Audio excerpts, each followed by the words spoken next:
Hi, welcome to A Decadent Fair. My name is Kayla and you are watching my channel.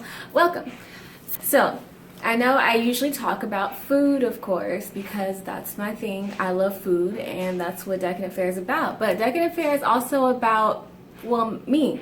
And a big part of me is that I'm just truly obsessed with culture in general. And so on top of me being obsessed with food, I love language. And I actually am bilingual right now. I speak English and Spanish. And I'm working on my third language, French. And so I want to talk to you guys about language today. And I want to give you guys some tips on how to learn language. It is not impossible. Everybody can do it. And I want to really encourage people to get out there and learn a different language if you want to. I personally want, in my ideal world at least, I would love to be able to travel to a country knowing the language already.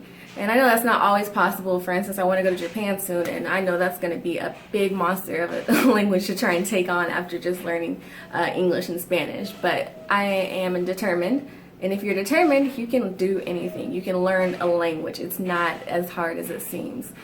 So, my first tip for you is that you need to learn the mechanics. You have to learn the grammar of the language before you can do anything with it. Even if you were to learn just a couple of vocabulary words, you can't put a sentence together, so you can't really function. You can ask for one thing just by using a couple of vocab words, but in order to really function around the language and to further your education and then actually sound educated and be in different situations, maybe even take that language to a job, you need to learn the mechanics. And so I encourage you to do that by either taking some basic classes or Duolingo is what I like to use. Also, you can use, what is the other one?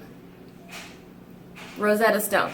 So you can use Duolingo, Rosetta Stone. There's a million websites out there if you want to just kind of format your own learning plan. That's an option, and you can really just Google anything you need to learn about how the language functions, honestly.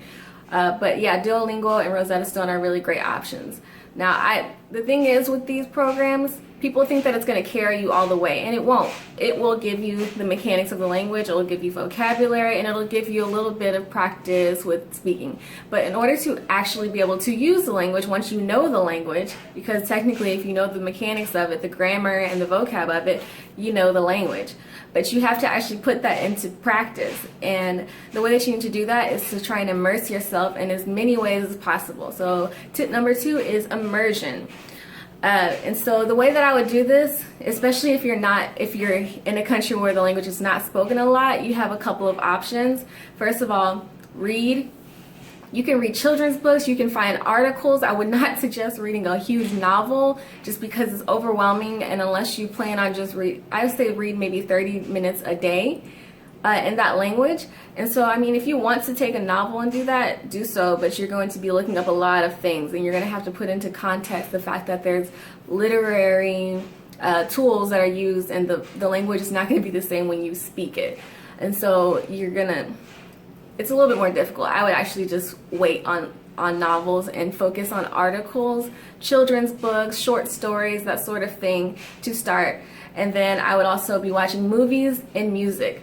So these tools are really important as far as immersion goes, because you're going to be hearing the language, you're going to be understanding how it's actually used in conversational form, poetic form if you're listening to music, and then in a more professional form if you're reading an article or something like that. But also, the reason that you want to do these things and immerse yourself in the language is because that's going to be your way to immerse yourself in the culture. You can learn a language, so you can have the mechanics. You can even know how the language functions as far as putting a sentence together and being able to have a conversation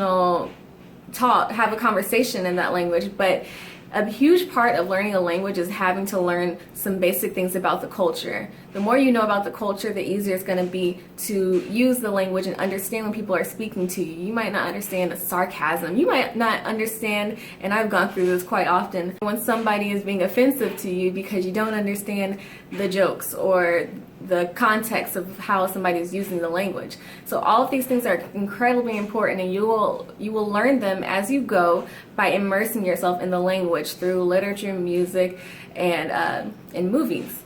Also, I would like to say on that. First of all, music. If you're going to use music, consider the type of music that you're going to use. Like, I would not suggest somebody learning English listen to hip hop to learn the language. You may enjoy the music and you can listen to it, but if you're actually listening to it to comprehend words and try and practice your comprehension of the language, you might want to listen to maybe something more old school, which is also going to help with you understanding the culture. You might understand the pop culture if you listen to hip hop, but if you listen to maybe ballads or salsa in Spanish versus reggaeton, you're going to learn something else about the culture that is not so mainstream.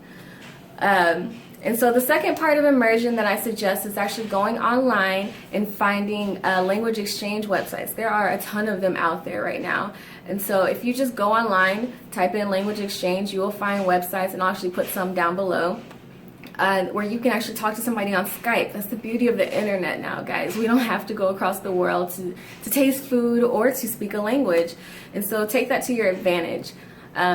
Yeah, just go on there, talk, and you will get some of that practice. It's still not as good as the real thing, but it's something better than nothing. So tip number 3 is an obvious one for me: travel. I think that you can practice as much as you want, you can do all of these things, but at the end of the day, if you're not putting it into use in a real world circumstance, you're going to be missing out on part of the language. And so I suggest to anybody after some time, or maybe even in the beginning, to introduce yourself to the language and culture. Travel to a country where they speak that language so that you can use the Spanish, the French, the Mandarin that you've learned in a real life circumstance. But of course, actually I'm not going to say but of course. I was going to say that some people can't travel, but everybody can travel. Get your passport, save up, make a plan. You can do it. You can do it. Please do it. So those are my 3 tips on learning language. I hope that they help you. I'm going to be putting them to use. 30 minutes a day of reading French. I listen to French music all the time. Just kind of making it not something that's a task, making it something that you really enjoy is going to make it really easy for you to learn. Just don't be ashamed to use it. If you sound stupid to somebody, so what? At least you're using the language. And if you sound stupid today, you'll sound less stupid tomorrow. So just use the language. And let me know what languages you guys have been learning and what tips you have for me, for somebody who's learning French, because I can always take more tips. I will see you guys later, maybe in the kitchen, maybe in front of my handy dandy wok, who knows. Have a good day. Peace.